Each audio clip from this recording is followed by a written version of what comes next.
المفروض يعني ان احنا ندعم كابتن مصطفى شلبي عشان نفسيته وكده، عشان شفته امبارح لما جاب جون عالمي، ولكن ما احتفلش بالاحتفال ان هو يليق بهذا الجون، لكن هو احتفل وحط رأسه في الارض.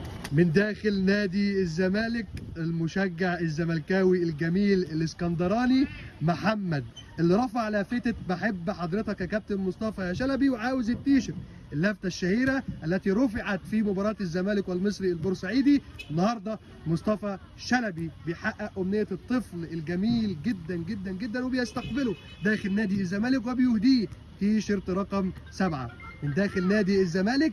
تعالوا بقى نشوف الكواليس ويا ترى ايه اللي حصل النهارده والحوار والديالوج.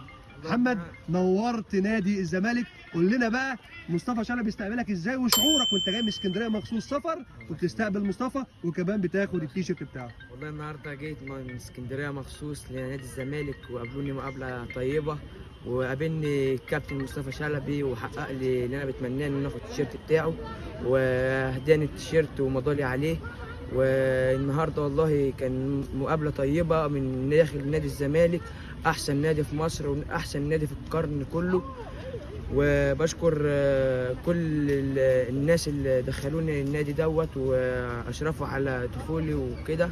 بشكر استاذ علي خلاف على تواصله معايا ان يوصلني للكابتن مصطفى شلبي، وبشكر كابتن مصطفى شلبي على هديته الجميله ديت ومقابلته الرائعه ليا.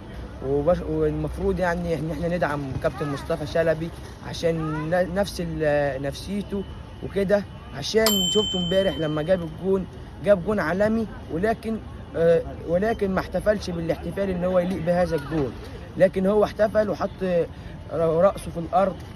بس المفروض يعني ان احنا ندعمه ونكبر منه عشان نفسيته تتحسن ويرجع لمستواه ونرفع من روحه المعنويه ويرجع لمستواه الطبيعي.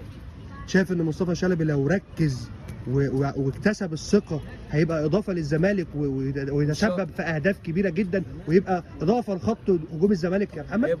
طبعا هيكون اضافه لنادي الزمالك، اضافه كبيره كمان، واضافه للمنتخب المصري عشان يرجع لمستواه الطبيعي ويرجع لمكانته الطبيعيه في نادي الزمالك، وهو احسن من ناس كتير والله.